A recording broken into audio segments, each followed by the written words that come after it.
Okay, let me give y'all and let me give Loopy a special laugh. A special laugh. Because I told y'all every chance I get to stick it to Loopy Godinez, I'm going to come on here and I'm going to make me a video. This for you, Loopy.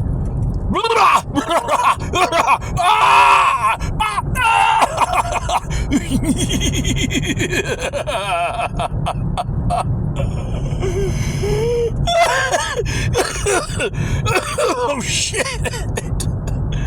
Oh, man. I told y'all this is karma. I gotta take a sip of this water. Hold on. Let me take a sip of this water. I told you dudes this is karma, didn't I? I told you it was karma. You see, I told y'all that the destruction of Loopy Godinez, I told y'all it was coming. And I'm gonna tell you, this is just the beginning, okay? It's the beginning. She's gonna go on a downward spiral. And you guys remember I predicted that? You see, this is karma.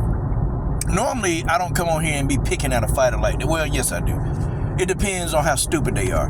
Yeah, I pick on them, okay? I know you want a post-fight breakdown. Okay, y'all want it? I'm going to give y'all the quick version. Loopy Godinez got out jabbed by Mackenzie Dern. That's the funny part.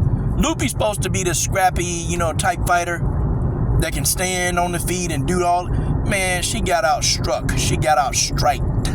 She got outstruck by Mackenzie Dern. Folks, I'd have never thought I saw it possible. I'm watching this fight the whole time thinking, okay, why is Mackenzie keeping this fight on the feet? Loopy had her moments, but I just felt like Mackenzie hit her harder. You see, guys, it's karma. And let me tell you what the problem is I got with Loopy, okay? The problem is, Loopy, you thought you was too good for your fans, okay? Here, and I'm going back to doing interviews pretty soon. I'm going back to them. I just had to get in the right, just mental capacity to want to interview some of these fighters. But I've been talking to a few fighters behind the scenes and a couple of fighters. I know Dern want to come back on the show. Chanel want to get back on the show, period. And Chanel want to talk that good old She wanted to come back and do an interview, And I know when fighters, when they want to interview with me, I got to get off my ass. And well, I'm working a lot, but I got to get off my butt and get these interviews back and popping. So we're going to see. I told Chanel I just don't know. But I got to get Chanel now while she's real hot, and go ahead and get on here and let's talk. But, me, I'm always trying to throw eyes on a fighter, an up-and-coming fighter, because I want the underground. I want people to take notice. Now, of course, maybe the fighter may get 1,000 views on my channel. Maybe. Okay? Maybe even 500. But that's 500 more people that you didn't have following you. Like, see, I'm all for the new fight. And so I said, Loopy, brand new fighter, good fighter. I definitely want to, get on board and I want to, do what I can, to help her career in my own way. And, reached out to her. She said, hey, talk to my manager. So, me, I like doing stuff by the book. I don't mind doing stuff by the book. And I reached out to the manager. The guy, he was treating me like, okay, I'm nobody. And I guess in the form of MMA, it's like, well, damn, okay, I understand my channel. And guys, I got a 10,000 sub channel. Guys, that's not a big MMA channel. In terms of like MMA, yeah, my channel is nobody, right? It's nobody. But I know a lot of fighters. And believe it or not, several fighters, they even watch this channel, and which, I'm like, wow.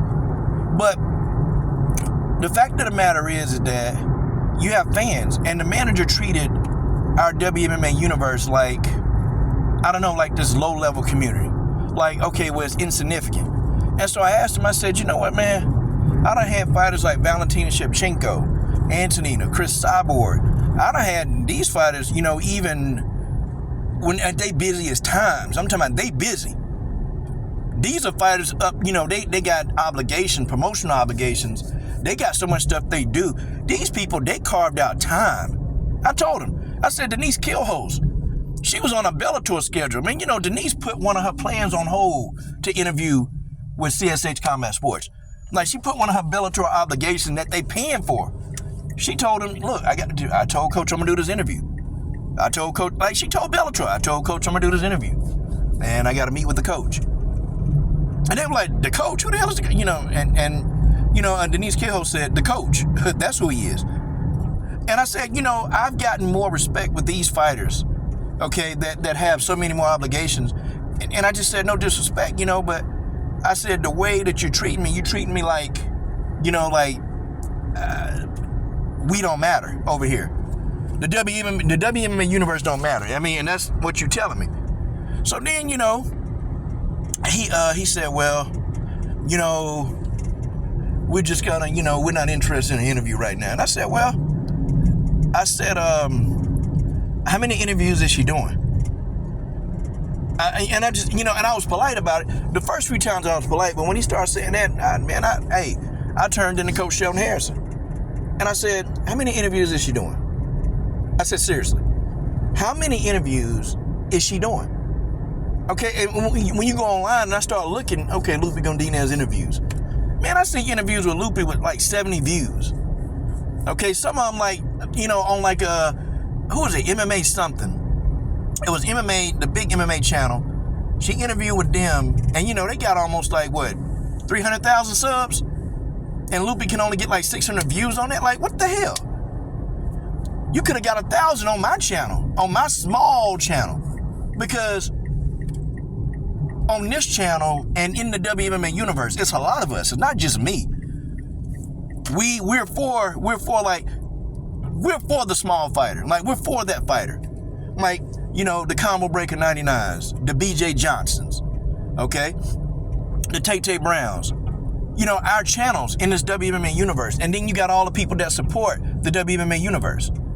You got the people that support that WMMA universe. We're designed for the up-and-coming fighter. That's what we designed for, you idiot. And it's like, damn. I said, so that's what it is. I said, so this is how, you and Loopy, y'all treat the fans. That's how y'all treat the fans?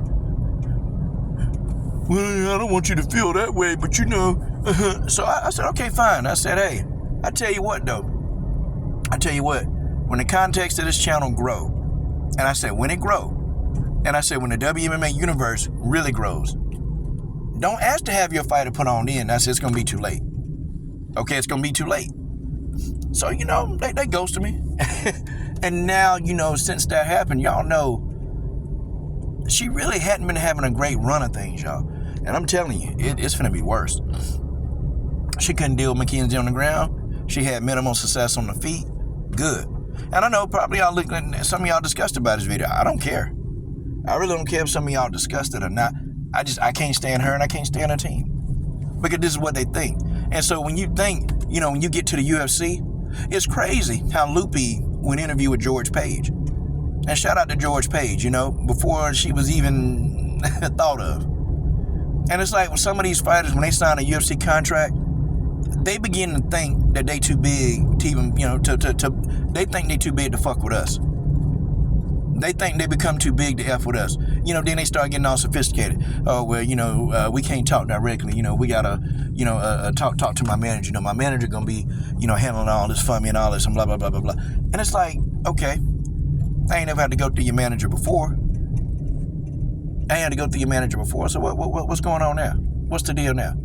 So it's stuff like that.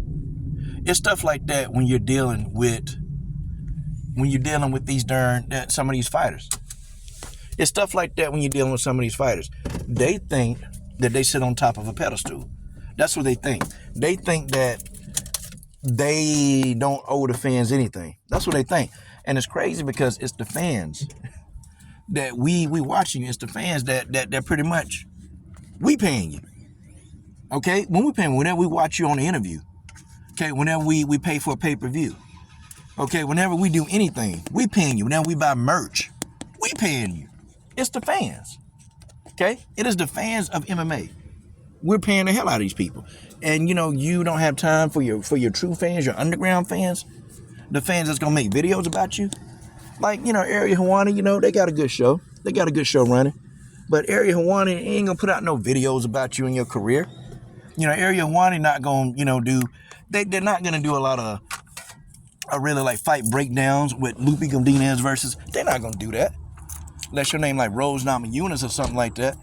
But they're not gonna do breakdowns. They're not gonna talk about you. They're not gonna do pre-fights. They ain't gonna do nothing. Combo Breaker 99 will do it.